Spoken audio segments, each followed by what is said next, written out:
mga kapangarap, nandito na naman po tayo sa ating inabangang teleserye ang Abot Kamay na Pangarap. Dahil nagdududa itong si Zoe na buhay pa yung kanyang nanay, kung kaya tinawagan niya ang kanyang kaibigan at para samahan siya na pumunta sa sementeryo, at nagdala sila ng pala dahil may balak itong bungkalin ang libing ng kanyang mami Moira. At ayun na nga, sa sobrang takot nitong kasama niyang kaibigang si Joy, tinawagan nito si Dr. RJ at sinumbong nito na si Zoe daw nandun sa sementeryo para bungkalin yung libing ng kanyang mami, kung kaya dali-daling pumunta doon si Dr. RJ at nagpaalam ito kay Lynette dahil kasama siya doon sa restaurant kung saan kakain sana sila. At ayun na nga po, ito naman si Justin at Giselle nagpang-abot dun sa restaurant at nag-insultuhan ng dalawa na tinawag ni Justin ang waiter na sinabi nito na kung mayroon ba silang pagkain para sa walang kwentang nanay. At ayun na nga, binalik din ni Giselle sa kanya na pasensya na lang daw ang kanyang anak dahil walang kwentang anak. At ayun na nga, nagngit-ngit sa galit itong si Justin pero napaupo doon sa isang sulok. Maya-maya may natanggap na regalo itong si Giselle at ayun na nga, pagbukas niya, nakita niya ang regalo na nasa loob ng box. Walang nakalagay kung sino ang nagbigay pero ang laman nito ay isang manika na may nakatarak na kutsilyo sa kanyang dibdib. At ayun na nga, nagalit itong si Giselle at unang naisip nito na ang may galit lang naman sa kanya ay ang kanyang anak na si Justin, kung kaya't dali-dali niya itong nilapitan at pinakita yung laman ng box at bakit daw nagawa daw sa kanya yun. At sinabi naman ni Justin hindi niya daw gagawin yung mga bagay na yun para lang ipamukha dito na wala siyang kwenta. Pero lingid sa kalaman nila, mayroong isang babaeng nakamasid sa kanila habang nagtatalo sila at maya-maya umalis ito. At I'm sure siguro si Moira yun at buhay si Moira dahil mayroon siyang isang kaibigan na surgeon at baka yun ang tumulong sa kanya para baguhin ang kanyang mukha. At ayun na nga, si Harry naman, tanong kay Annalyn kung saan daw yung daddy niya at kung alam ba daw ni Annalyn. Pero sinabi ni Annalyn na tanungin niya muna ang kanyang mami para malaman nila ang exact location kung saan si Dr. Carlos. At ayun na nga, sinamahan ni Annalyn itong si Harry doon sa lugar kung saan nakita ni Harry ang kanyang daddy dahil napansin nito ang isang lalaking gusgusin at nakahawak sa kanyang kotse at panay sabing may maganda daw yung sasakyan at mayroon din daw yung anak niya. Nang biglang nilapitan nito ni Harry na mangyak-ngiyak dahil sobrang awa sa kanyang daddy at dahil sa sobrang miss nito, niyakap niya ito at pinagtulakan siya ni Dr. Carlos dahil hindi niya ito kilala at sinabi nito na kung sino pa daw siya at sinabi nito na anak daw siya ni Dr. Carlos pero sinabi nito na hindi kita anak at hindi kita kilala. At ayun na nga, nang sinabi ni Dr. Carlos na si Lynette lang daw yung gusto niya at sinabi ni Harry na kilala niya si Lynette at dadalhin niya daw si Dr. Carlos doon. Papayag sana itong isa pero nang biglang dumating itong si Annalyn at muntik niya na itong nasaktan at yun na nga, biglang tumakbo si Dr. Carlos dahil sobrang gulat din ito.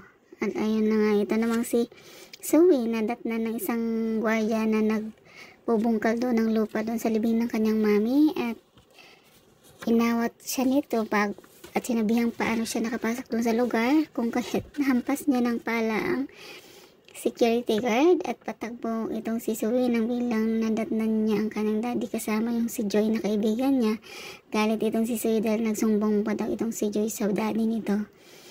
At sinabi naman ni Zoe at sinumbat niya na si mami niya lang daw ang nagkikare sa kanya at itong si Dr. RJ sobrang sila Annalyn daw at si Lynette ang lagi niyang kasama, kung kaya't parang sila daw yung namatay ni samantalang si Zoe daw wala daw, nag-iisa lang daw ito.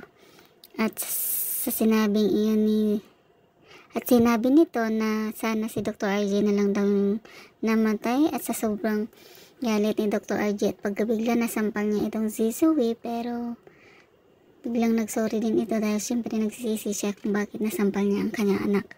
At ayun na nga, nakitang babae na parang nakamasid doon kay Zoe. Kung kaya't nang napansin nito, parang mami niya ang kilala niya ang katawan at ang wig. Kung kaya't hinabol niya ito sa sobrang pagmamadali ng babae. Nahulog ang kanyang wig at nang dinampot ni Zoe na pag-alaman niyang ang wig na yun ay pag-ali ng kanyang mami. At ayun na nga po guys, pumunta si Harry at Annalyn dun sa lugar kung saan nandun yung kanyang tatay. At nung nandun na sila, napagkamalan ni Dr. Carlos na dala ni Annalyn is matulis na bagay, kung kaya bigla niya itong tinulak at muntik nang nasaktan itong si Annalyn. At ito namang si Harry, hindi nakilala ni Dr. Carlos. At ayun na nga, umuwi sila sa bahay nila Annalyn at doon na muna nagpapalipas ng gabi si Harry, pero nakarinig ito ng mga sinabi ni Aling Susan kung kaya't nakunwari itong pumunta ito sa kanyang sasakyan dahil may kukunin ito at hindi na ito bumalik.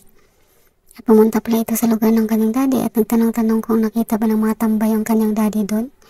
At ayun na nga, na-insulto itong si Harry at nasuntok siya ng mga tambay, kung kaya't biglang dumating itong mga barangay tanod at naawat at tinulungan siyang dalhin sa hospital. At ayun na nga, nalaman nila Annalyn at Lynette na nandun si Harry sa hospital, kaya pinuntahan nila ito. At ito namang si Giselle, talagang sinabi ni Justin na hindi niya pag-aksaya ng panahon ang pagbabili at paglagay ng mga tinta doon sa